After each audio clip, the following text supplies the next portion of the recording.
안녕하세요. 책 읽어주는 재미입니다. 오늘 소개해드릴 책은 이근우, 이서원 선생님의 대화로 이루어진 마음대로 안 되는 게 인생이라면이라는 책입니다. 이 책은 두 분께서 정신치료나 상담에 관해 공부하는 작은 모임을 오랫동안 계속 해오셨는데, 모임에서는 주로 이근우 선생님께서 질문을 받고 답을 해주는 즉문즉답식의 공부를 했다고 합니다.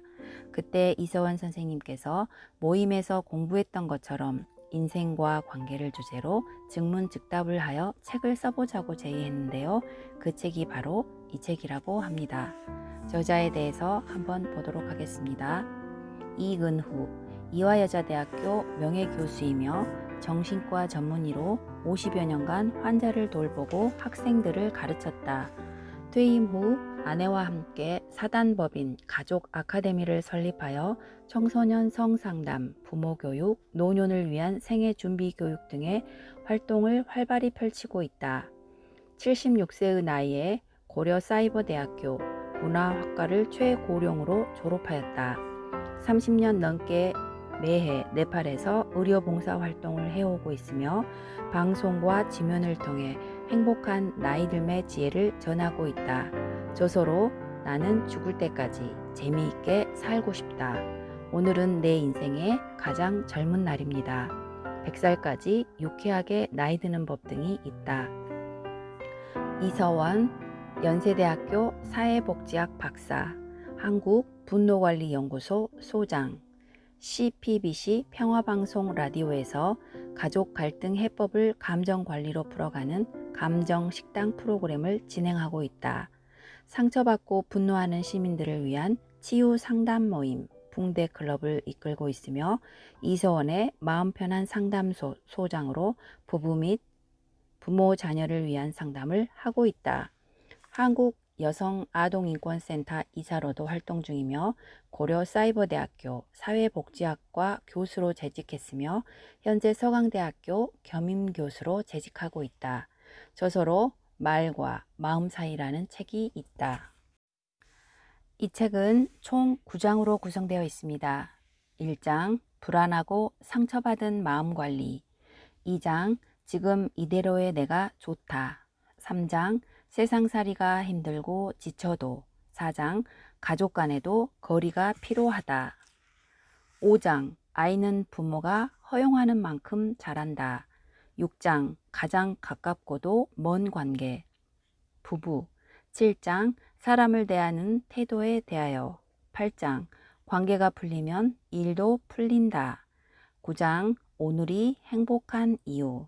이 중 여러분과 나누고 싶은 부분 몇 가지 소개해 보도록 하겠습니다. 유독 불안을 잘 느끼는데 비정상인가요? 쓰나미가 일본을 덮쳤을 때 죽은 동물이 없다고 해요. 동물은 사람보다 예민해서 불길한 기운을 잘 감지하니까 그 전에 높은 산으로 올라간 거죠. 사람도 동물과 마찬가지로 더 예민한 사람이 위험을 미리 알아채 살아날 가능성이 높습니다. 그러니까 불안을 너무 안 좋게 생각할 필요는 없어요. 불안은 생존 가능성을 높여주는 기능을 하니까요. 다만 불안해할 필요가 없는데도 지나치게 불안을 느끼면 왜 그런지 그 이유를 살펴봐야겠죠. 책에서 이근우의 말은 기억으로, 이서원의 말은 시옷으로 표시하였다고 되어 있습니다. 시옷, 결혼해서 아내와 살아보니 아내는 저보다 불안을 더 잘 느끼는 것 같습니다. 여행 가는 날 아침 일기예보 바람이 많이 분다고 하면 아내는 비행기가 뜨지 않을까봐 불안해하고, 저는 바람이 곧 가라앉을 거라고 마음 편하게 생각합니다. 아내의 불안이 맞을 때도 있고 반대로 제 근거 없는 낙관이 맞을 때도 있습니다. 아내는 제게 스트레스 없이 살아서 좋겠다며 부러워하고, 저는 아내를 보며 저렇게 살지 않아도 될 텐데 하며 안타까워합니다. 같은 상황에서 우리 부부가 다르게 반응하는 걸 보면 불안을 느끼는 정도가 성장 과정에서의 경험, 어쩌면 타고난 기질과도 관련이 있을지 모른다는 생각이 들었습니다. 제가 하는 상담은 기본적으로 마음의 불안을 다룹니다. 그러다 보니 관계에서의 좌절이나 성장 과정에서의 상처를 불안의 원인으로 은연중에 가정하곤 합니다. 상담을 천직으로 평생 해온 선생님에게 유독 불안을 잘 느끼는 사람이 있는지 물어보기로 했습니다. 먼저 불안이 무엇인지부터 질문했습니다. 기억, 걱정이 지나친 게 불안이다. 불안이란 막연하지만 어떤 불행이 나에게 닥칠 것 같아 지나치게 걱정하는 겁니다. 사실 지나치다는 것은 주관적이잖아요. 지나침을 판단하는 기준은 개인에 따라서 다르고 계량화할 수 없어요. 그런데 그걸 계량화한 것이 심리검사예요. 표준화해서 몇 점 이상이면 불안이고 몇 점 이하면 정상 수준이라고 구분하는 거죠. 쉽게 설명하자면 지나친 걱정으로 일상생활이나 사회생활을 하는데 불편하다면 불안이라고 봐야 합니다. 더 불안해하는 기질이 있다. 단정은 못하겠지만 태어날 때부터 불안이 높은 사람, 그런 기질을 가진 사람이 있을 것 같아요. 기질이라는 것은 DNA를 통해서 내려오는 거예요. 내가 단정해서 말하지 못하는 것은 신체적인 염색체는 발견했지만 심리적인 것은 아직 발견하지 못했기 때문이에요. 만일 그게 발견된다면 불안한 기질을 입증할 수 있을 거라고 봅니다. 나는 21세기에 들어와서 의학적으로 제일 큰 업적이 DNA를 분석하는 거라고 생각해요. 게놈 지도라고 해서 개인의 DNA를 완벽하게 지도로 그릴 수 있잖아요. DNA에는 우리가 원시인 때부터 살아온 경험이 다 들어있어요. 머리색과 같은 신체적 특징은 DNA에 들어있는 정보대로 후세에 이어져요. 그것은 어떻게 변경할 수가 없어요. 이것이 심리적으로는 기질인 거죠. 일찍이 정신분석학자 카를 구스타프 융은 이걸 종족적 무의식 혹은 집단 무의식이라고 표현했어요. 지금보다 과학이 더 발전하면 융이 말한 집단 무의식의 지도가 그려질 수 있을 거예요. 그러면 또 거기서 발달돼서 개인의 심리적인 게놈 지도를 그릴 수도 있을 겁니다. 불안한 기질을 가진 사람은 민감성이 높다.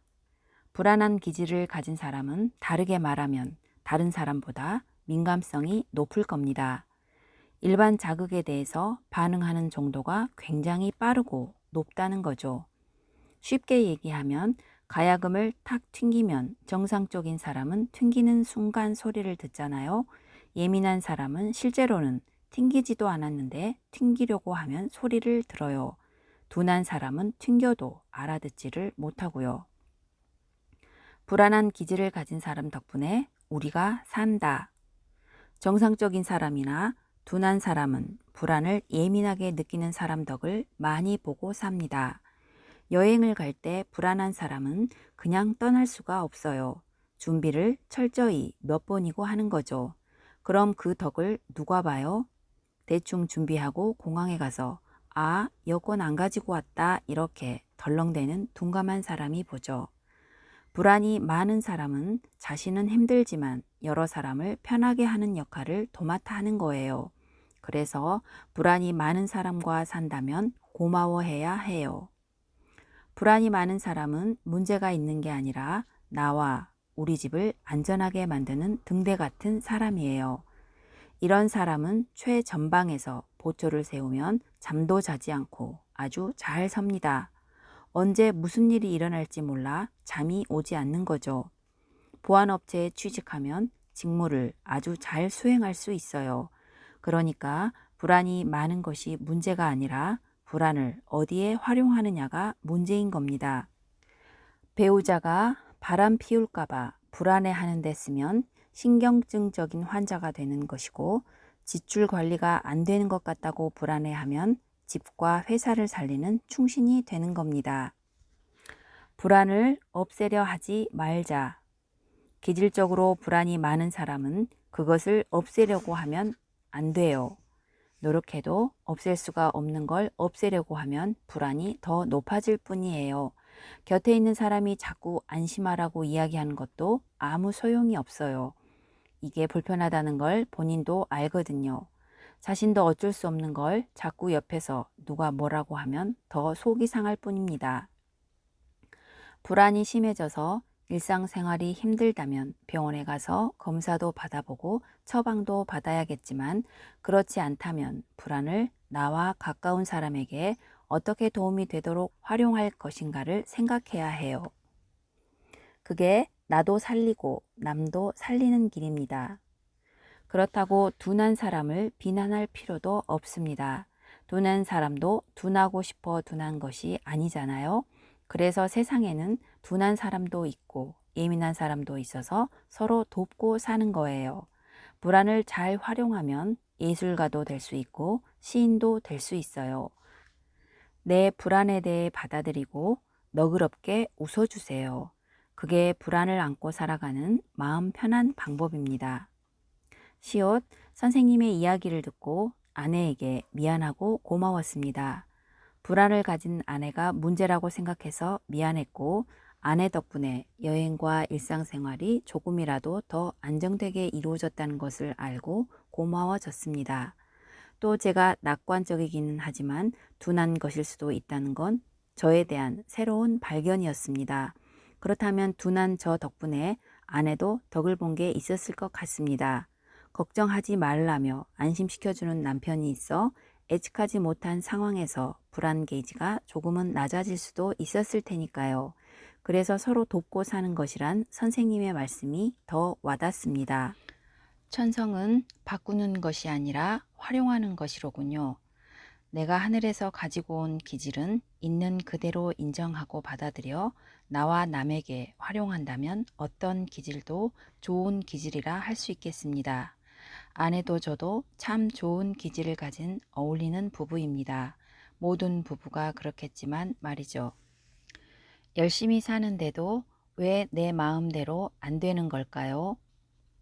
안에서 못 되는 사람과 해도 안 되는 사람이 있다면 누가 더 괴로울까요? 내가 살아온 세월을 보면 예전엔 안에서 못 되는 사람들이 많았지만 요즘은 해도 안 되는 사람들이 훨씬 많습니다.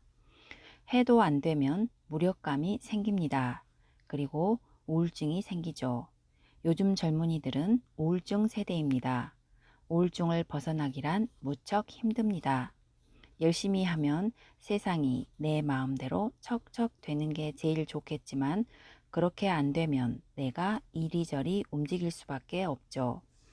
화살이 관역에 안 맞으면 관역을 옮길 게 아니라 내가 자세를 다르게 해야 하는 거나 같은 이치예요. 시옷, 중년이 된 사람들이 만나 지금 젊은이들과 지금의 나를 바꿔준다면 바꾸겠냐고 물어봅니다. 10명 가운데 9은 고개를 가로젓습니다. 그만큼 청춘들도 그것을 바라보는 기성세대도 청춘들이 가진 막막함과 힘겨움을 잘 알고 있다는 것이겠지요. 열심히 사는데도 내 마음대로 안 된다는 것에 절망하는 청춘들이 우리 주변에는 너무 많습니다. 정신과 의사로 평생을 살아온 선생님은 이런 현상에 대해 어떻게 생각하실지, 혹시 해법으로 제시해 주실 것이 있는지 무척 궁금했습니다. 기억, 마음대로 안 되는 게 세상이다. 사람은 원래 자기 마음대로 안 되게 되어 있는 동물이에요. 태어나고 죽는 게 내 맘대로 안 되잖아요. 사람뿐 아니라 모든 생명체는 이 세상에 나오고 싶어서 나온 게 아니라고요. 나하고 상관없이 내가 태어난 거예요. 불교식으로 말하면 부모의 몸을 의탁해서 나온 거죠. 저 세상 갈 때도 가고 싶어서 가나요? 누구나 마음대로 살고 있다. 이론적으로는 태어나서 죽을 때까지 그 사이에 내 맘대로 할 수 있어요.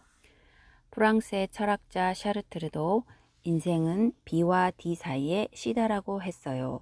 B가 탄생, birth이고 D가 죽음, death. 그 사이의 C가 선택, choice로 선택이 인생이라는 겁니다. 태어나고 죽는 것은 선택할 수 없지만 나머지 인생은 선택할 수 있는 것.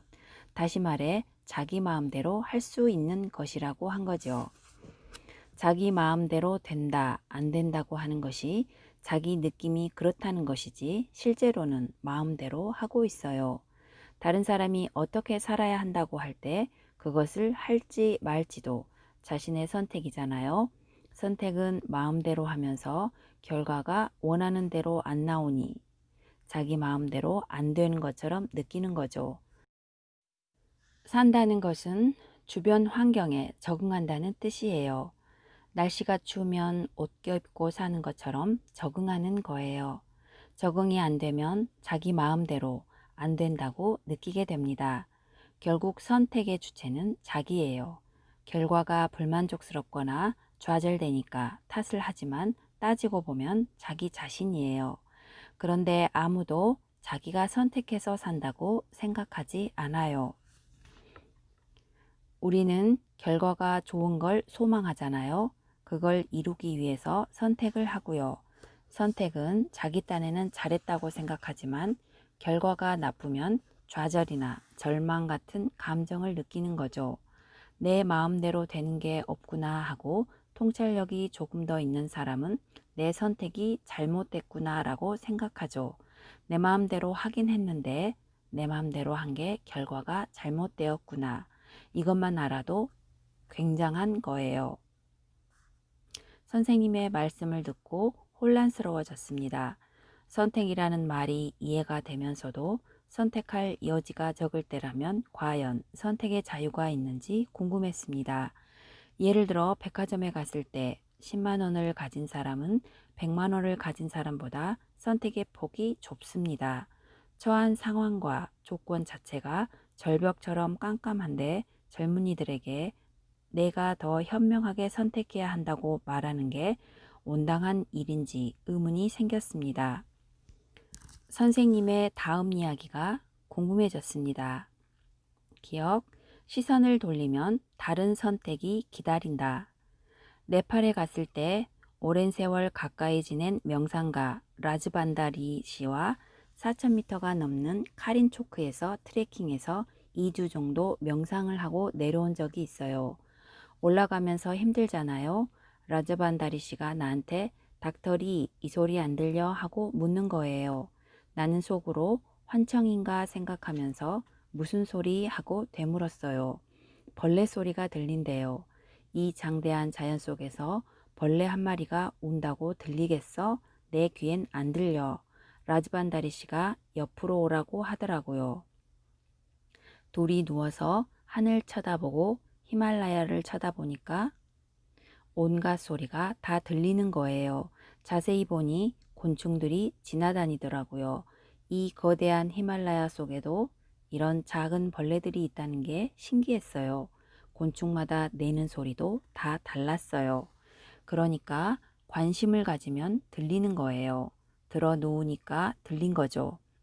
우리 사회는 모두 늘 서서 시선을 한 곳에 고정하고 있는 게 아닐까요? 들어 누우면 전혀 다른 세상을 볼 수 있어요. 세상이 말하는 세상 말고 나만 볼 수 있는 세상도 있을 수 있다는 겁니다. 다른 세상을 만날 수 없다면 내가 달라질 수밖에 없다. 외국에서 공부하다가 들어온 아이를 치료한 적이 있어요. 이 아이의 부모가 외국에서 사장을 하며 홍콩이니 싱가포르니 많이 돌아다녔어요. 그래서 아이는 국제학교를 다녔죠. 국제학교에서는 공부가 달라요. 숙제를 내도 선생님이 어떤 것을 해오라고 지정해 주는 것이 아니라 학생이 궁금한 게 무엇인지를 선생님들이 들어보고 좋은 아이템이면 그걸 해오라고 하는 거죠. 한 번은 이 아이가 하수도에서 나오는 나쁜 물과 상수도에서 나오는 깨끗한 물 중 어떤 물을 줬을 때 식물이 더 잘 자랄까 궁금했다는 거예요. 하수도에서 나오는 오염된 물은 나쁜 물이니까 우리가 마셔서는 안 되잖아요. 그런데 식물은 어떨지 궁금했던 거죠. 선생님이 해보라고 했대요. 실제로 두 가지 물을 주면서 키워보니까 하수도 물이 더 잘 자라더라는 거예요. 이런 애를 부모가 한국에 와서 강남의 고등학교에 넣었어요. 그랬더니 아이가 한국의 교육제도에 적응을 못하는 거예요. 선생님은 물은 생수다 라고만 가르치는데 이 아이는 수돗물도 있고 구조물도 있는데 왜 생수냐고 묻는 거죠.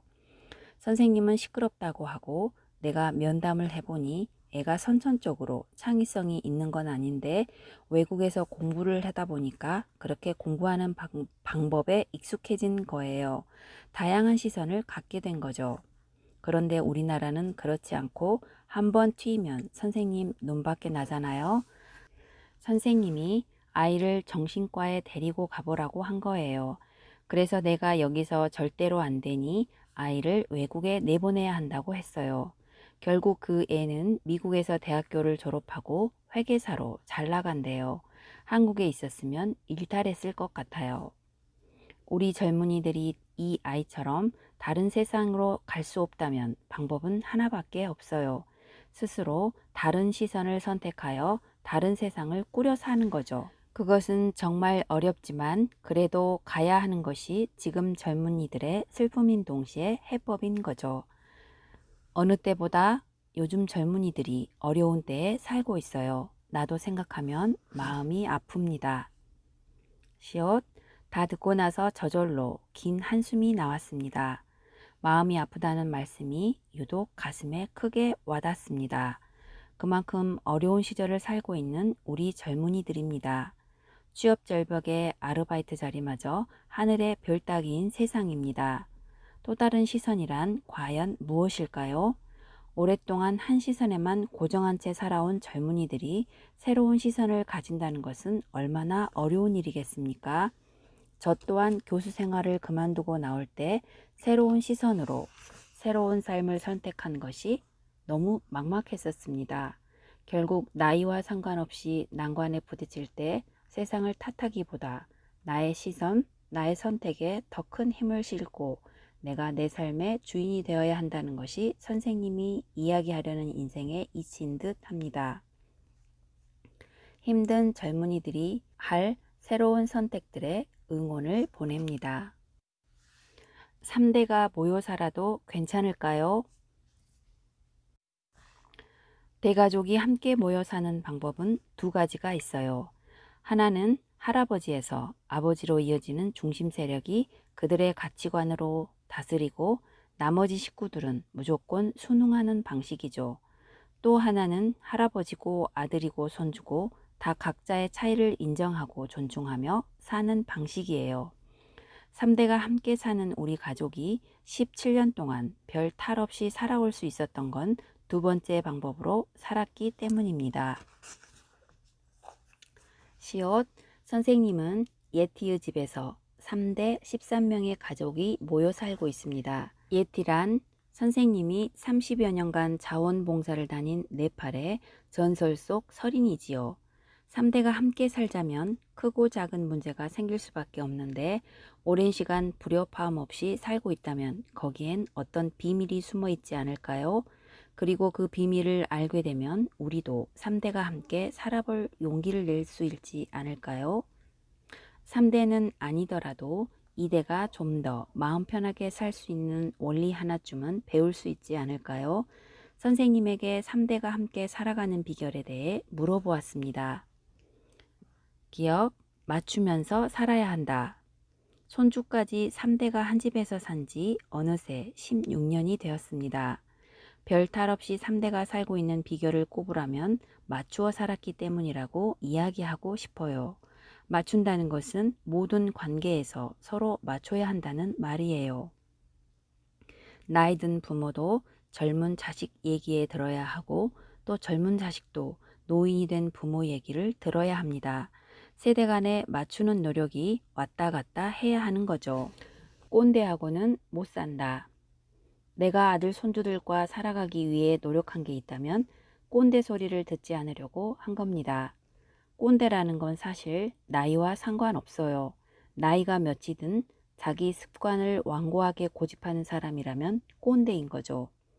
앞뒤가 꽉 막혀서 한 소리를 또 한다면 20살이라도 20살 꼰대가 되는 겁니다. 나이가 들수록 꼰대가 되기 쉽다는 것이지 나이가 든 사람이 꼰대라는 등식은 성립하지 않아요. 다르게 말하면 자기 습관에 갇혀 새로운 변화에 신경 쓰지 않는 사람이에요. 내가 젊은 사람들에게 조금이라도 꼰대 소리를 적게 듣는 이유는 그들이 사용하는 용어도 받아들여 SNS에 쓰면서 생각을 공유하기 때문이에요. 이런 습관은 내가 대학 교수로 있을 때 젊은 사람과 마주치면서 생겼어요.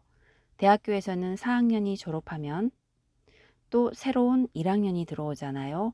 강으로 치면 항상 샘물이 흐르는 겁니다.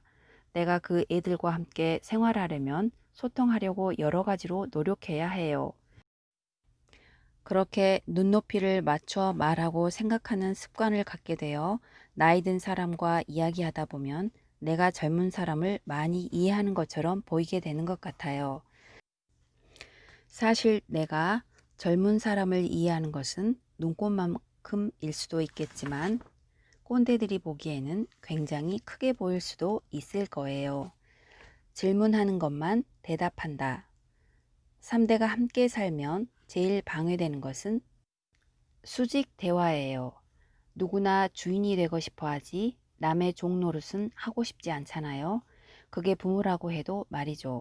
자기도 자식이 있는 어른이라고 생각하는데 부모에게 이래라 저래라 이야기 듣는 걸 좋아하겠어요?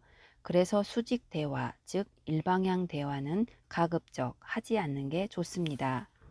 내가 어떤 좋은 말을 하더라도 자녀들은 수평 관계에서 듣지를 않더라고요. 이미 수직 관계로 성립되어 있고 그런 습관이 몸에 배어 있어서 내가 앞으로 수평 관계를 바꾸겠다고 말해봐야 자녀들이 신뢰를 안 하는 거죠. 그래서 나 스스로도 일방적으로 이야기하는 걸 차단하려고 한 가지 다짐을 했습니다. 질문하는 것만 대답한다. 아내와도 그렇게 하자고 약속을 했죠. 도움도 청할 때만 주기로. 그런데 실천하기는 쉽지 않았습니다. 아내는 아이들이 어릴 때부터 주는 게 습관이 되어서 막상 그런 상황이 되면 자기도 모르게 주는 경우가 종종 있어요. 예를 들어 명절이라고 제자들에게 선물을 받으면 둘이 다 먹을 수는 없잖아요. 그럼 아내는 그걸 자식들한테 주겠다고 해요. 나는 그런 주는 행위를 하지 말라는 거예요. 아까워서 그러는 게 아니라 달라고 하면 주라는 거죠. 이런 선물이 있으니 필요한 사람 가져가라고 가족 단톡방에 올려놓으면 돼요. 과일은 아이들이 다니는 계단 옆에 갖다 놓으면 먹고 싶은 사람이 하나씩 가져가겠죠. 그러니까 가져가라는 것도 수직적인 명령이라는 겁니다. 좋은 일도 그런데 하물며 좋지 않은 일로 이리 와라, 하지 마라 하는 건 굉장히 거북한 대화가 되는 거예요. 수평 관계로 바꾸는 과정이 쉬운 것만은 아니었어요. 야금야금 해 나가는 거죠. 세 가지는 묻지 않는다. 3대가 같이 살다 보니 자연스럽게 원칙이 생겨요. 그중 하나는 세 가지를 묻지 않는다는 거예요. 아침에 며느리가 외출할 때 어디 가니? 라고 묻는 게 첫 번째 금지 질문입니다. 누구 만나니가 두 번째 금물이에요. 마지막으로 돌아왔을 때 뭐하고 왔니도 금물이죠. 그러면 뭐라고 해야 되나 싶지요. 나갈 땐 잘 다녀와라. 들어올 땐 잘 갔다 왔니? 하면 돼요. 생각해 보세요. 시어머니들이 며느리에게 세 가지 질문을 할 때 답을 꼭 듣고 싶어서 하는 걸까요? 건성으로 묻는 거예요. 밖에서 아는 사람을 만났을 때 안녕하세요, 밥은 드셨어요? 하고 묻는 거나 마찬가지죠. 안 먹었다고 하면 밥을 사줄 것도 아니잖아요. 세 가지 질문도 그런 습관에서 나온 영양가 없는 질문이에요. 그러니까 전달되지도 않고 혹여 전달되었다 하더라도 따지는 것 같아서 기분이 나쁜 거죠. 며느리는 시어머니가 또 간섭하고 참견한다고 생각할 수밖에 없어요. 그러니 이 문제는 시부모가 조심할 수밖에 없어요. 시옷 선생님 말씀을 들으면서 마음씨 좋은 할아버지 할머니가 허허 웃고 자식들이 즐겁게 따라주면 3대가 잘 살 수 있는 게 아닐까 하고 생각했던 동화 같은 상상력이 와르르 무너지는 소리를 들었습니다. 수평 대화를 통해 할아버지 할머니가 솔선수범하는 노력을 매일 야금야금 기울여 나갈 때 대가족의 평화로운 관계가 만들어진다는 것을 알게 되었습니다. 찬물도 공짜가 없다는 말이 실감나는 순간이네요. 이 밖에도 지혜로운 이야기들이 참 많았습니다. 지금까지 시청해 주셔서 감사합니다.